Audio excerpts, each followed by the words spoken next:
અંકલેશ્વર જીઆઈડીસીને મોટી ભેટ મળી છે. ₹1.62 કરોડના ખર્ચે બનનારા અર્બન હેલ્થ સેન્ટરનું ખાતમુહૂર્ત આજરોજ કરવામાં આવ્યું હતું, જેનો સીધો લાભ નોટિફાઈડ વિસ્તારની 80,000થી વધુ જનતાને મળશે. રાજ્યમાં નોટિફાઈડ વિસ્તારમાં પ્રથમ વખત અર્બન હેલ્થ સેન્ટર બનશે. કોરોના કાળ દરમિયાન મંત્રી ઈશ્વરસિંહ પટેલ દ્વારા રાજ્યના આરોગ્ય વિભાગ અને મુખ્યમંત્રીને રજૂઆત કરી હતી. અંતે જીઆઈડીસી દ્વારા પ્લોટ ફાળવવામાં આવતા ખાતમુહૂર્ત કરાયું હતું. અંકલેશ્વર જીઆઈડીસી વિસ્તારના નાગરિકો અને શ્રમિકો માટે આરોગ્ય ક્ષેત્રે એક મહત્વના સમાચાર સામે આવ્યા છે. જીઆઈડીસી વિસ્તારમાં આરોગ્ય વિભાગ દ્વારા મંજૂર કરાયેલા ₹1.62 કરોડના ખર્ચે સાકાર થનાર અર્બન પ્રાથમિક આરોગ્ય કેન્દ્રનું રવિવારે ધાર્મિક વિધિ સાથે ભવ્ય ખાતમુહૂર્ત કરવામાં આવ્યું હતું.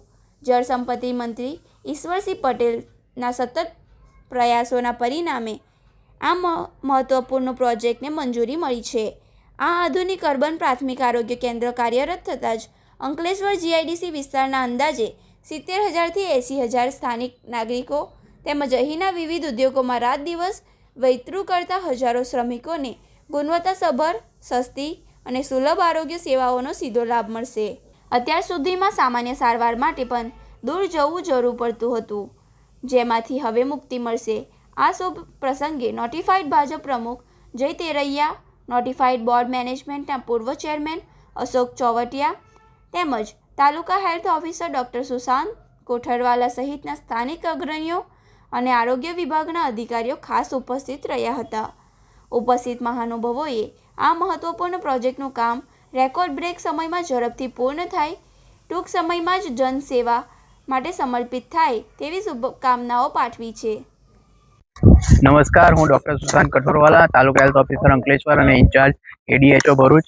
આજ રોજ તારીખ 22 જૂન 2024ના રોજ જીઆઈડીસી ખાતે અર્બન પ્રાથમિક આરોગ્ય કેન્દ્ર જે 2019થી આપણે AIA એસોસિએશન તેમજ જીઆઈડીસી વિસ્તારના અગ્રણીઓ અને આપણા ધારાસભ્ય ઈશ્વરસિંહ પટેલ જે અત્યારે રાજ્ય કક્ષાના મંત્રીશ્રી છે, એમના અડાગ પ્રયાસોથી આપણે આ UPSC બાંધવા માટે મંજૂરી મેળવવા માટેની કાર્યવાહી શરૂ કરી હતી, જે 5 વર્ષ પછી આપણે મંજૂરી મળી હતી.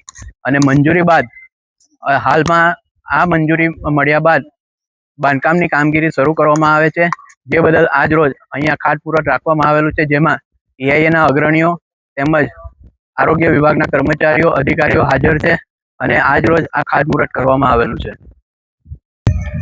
આજરોજ અંકલેશ્વર જીઆઈડીસી વિસ્તારમાં અર્બન પ્રાથમિક આરોગ્ય કેન્દ્રનું ખાતમુહૂર્ત કરવામાં આવ્યું. આ પ્રાથમિક આરોગ્ય કેન્દ્ર થકી અંદાજિત જીઆઈડીસીની 70,000થી 80,000 જે વસ્તી છે તેના રહેણાંક વિસ્તારમાં રહેતા સૌ નાગરિકોને તેમજ બહારથી જે ઉદ્યોગ અર્થે કામદારો જે ઉદ્યોગોમાં કામ કરે છે તે લોકોને અહીં પોતાના આરોગ્યની પ્રાથમિક સુવિધાઓ સારવાર મળી રહે તે હેતુથી આજરોજ આ સેન્ટરનું ખાતમુહૂર્ત કરવામાં આવ્યું છે.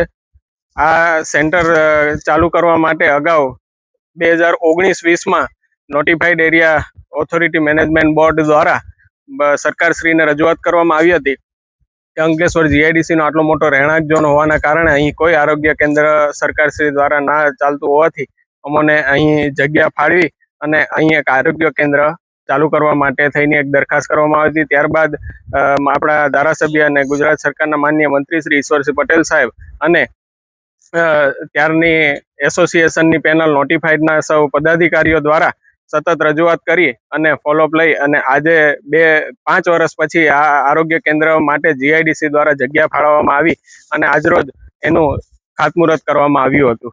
હું માનું છું કે આ જે આરોગ્ય કેન્દ્ર છે ફક્ત આરોગ્ય કેન્દ્ર નથી પરંતુ આરોગ્ય ધામ તરીકે જીઆઈડીસીમાં પ્રસ્થાપિત થશે અને તેના થકી 70,000થી 80,000 લોકોને ફ્રીમાં સારવાર મળશે.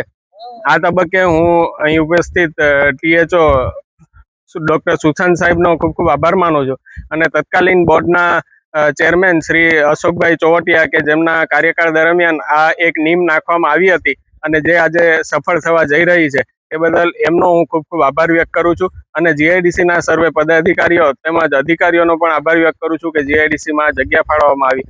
ફરીથી સવિશેષ અશોકભાઈ ચોવટિયાનો આભાર વ્યક્ત કરું છું કે તેમના દીર્ઘદ્રષ્ટા અને તેમના વિઝનરી પ્લાનિંગથી આજે આરોગ્ય કેન્દ્ર અહીં લાવવા માટે આપણે સક્ષમ બન્યા છીએ. આભાર.